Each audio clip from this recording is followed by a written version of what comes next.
নমস্কার সবাইকে, কেমন আছো সবাই? আশা করি সবাই খুব ভালো আছো। আমার নতুন একটি ব্লগে তোমাদের সবাইকে ওয়েলকাম জানাই। ফার্স্টেই বলি, যারা এখনও চ্যানেলটা সাবস্ক্রাইব করোনি প্লিজ চ্যানেলটা সাবস্ক্রাইব করে দাও। আমি হয়তো অতটা ভালো ভিডিও করতে পারি না, কিন্তু আমি চেষ্টা করি যাতে তোমাদের ভিডিওটা ভালো লাগে।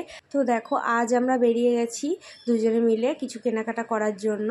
আসলে ও আমাকে পয়লা বৈশাখের থেকেই বলছে যে ও আমাকে একটা জামা কিনে দেবে, কিন্তু আমি সেই পয়লা বৈশাখ থেকেই ওকে ঘোরাচ্ছি।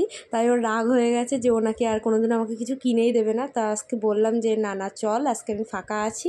তাই দুজনের মধ্যে বেরিয়ে গেলাম জামা প্যান্ট কিনতে। বনগাঁই ঢুকতে না ঢুকতেই দেখছি খুব ভিড়। তারপরে বুঝলাম যে রামনবমীর প্রসেশন বার করবে, ওর জন্য এতটা ভিড়। আর দেখো মূর্তিটা, ওই লাস্টে আমি তোমাদেরকে দেখাচ্ছি, ভিডিওটা শেষ পর্যন্ত দেখতে থাকো, তাহলে পুরো প্রসেশনটা তোমরা দেখতে পারবে।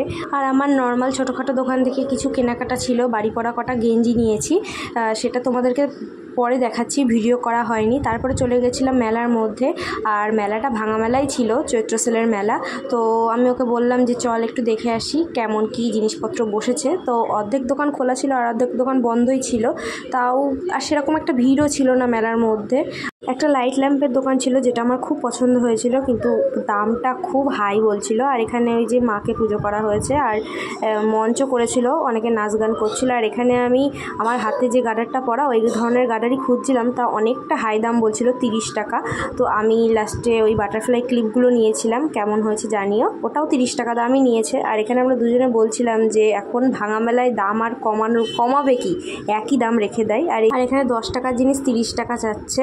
আর এই যে আমার এই গেঞ্জি দুটো। তারপরে আমরা যাচ্ছিলাম চা খেতে, আর তারপরে দেখতে থাকো। বারবার চুলটা ঠিক করছিল, আর হাওয়ায়ও চুল উড়ে যাচ্ছে, আর ও বলছিল যে এই ক্লিপটা কিন্তু ভিডিওতে দিবি না, আর আমি ভিডিওতে দিয়ে দিয়েছি। আমাদের চাটাও দিয়ে গেল। আর এই যে চলে এসেছে মহান ব্যক্তি, মানে আমার বর যেখানেই যাক না কেন, আমরা যেই চা খেতে বসবো জানি না কোথা থেকে ওরা ঠিক চলে আসে ওর পাশে, আর এসে ও তো খাবার দেয়। মানে এটা একটা কিভাবে যে বোঝে ওরা, আমি জানি না।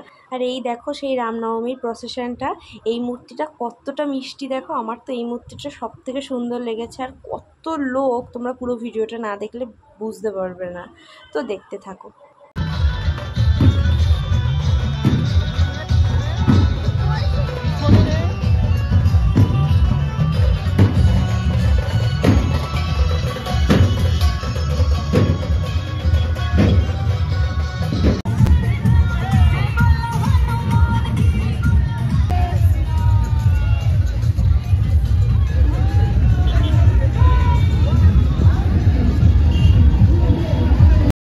চাটা খেয়ে আমরা চলে গেছিলাম স্টাইল বাজারে জামা কাপড় কিনবো তাই। আর আমার বর দেখো সারাক্ষণ চুল ঠিক করতে আছে, ও যে কাকে দেখায় বুঝি না, ওর বউ তো পাশেই রয়েছে, কাকে দেখায় কে জানে।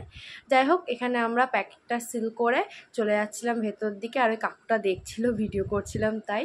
আর সারা শপিং মলের মধ্যে আমার এই ফ্রকটাই পছন্দ হয়েছে, আর না সেরকম ভালো ফ্রক নেই। আর ফ্রক নিলাম আমি একটাই কারণে, কারণ কিছুদিন পরে ভাবছি একটু পুজো দিতে যাব ওর জন্য। আর ও ওখানে গেঞ্জি দেখছিল, তাই এইদিকে কোনো একটা ভালো গেঞ্জি পেলো না, আর আমার এই দুটো গেঞ্জি পছন্দ হয়েছে, তাই ও এই দুটোই নিল। এই ছিল আমাদের শপিং আজকের। তারপরে ওখান থেকে বেরিয়ে গেছিলাম, ভেবেছিলাম আমরা বিরিয়ানি খাবো, তো ভাবলাম যে না বিরিয়ানি খাবো না, বিরিয়ানি পার্সেল করে বাড়ি নিয়ে যাব। কারণ আমাদের দুজনেরই ইচ্ছে ছিল যে মোমো খাবো, তারপরে গিয়ে বিরিয়ানি খাবো। কিন্তু আমি যদি ফার্স্টেই মোমো খেয়ে নিই, তাহলে আর বিরিয়ানি আমি আর খেতেই পারতাম না, কারণ আমি চাই যে 1 প্লেট বিরিয়ানি পুরো ফুল কমপ্লিট করতে, কিন্তু আমি 1 প্লেট বিরিয়ানি ফুল কমপ্লিট করতে পারি না, ওই অর্ধেকটাই খেতে পারি। তো লাস্টে এসে দেখি যে মোমোও নেই দোকানে, ওর জন্য দুটো চিকেন ললিপপ নিয়ে দুজনে খেয়ে বাড়িতে চলে এসেছিলাম। আমার মতন কে কে বিরিয়ানি ফুল কমপ্লিট করতে পারো না, কমেন্টে এসে জানিও কিন্তু। আর এই ছিল আজকের ভিডিওটা ভালো লেগে থাকলে লাইক কমেন্ট শেয়ার করে দিও, চ্যানেলটা একটু সাবস্ক্রাইব করে দিও।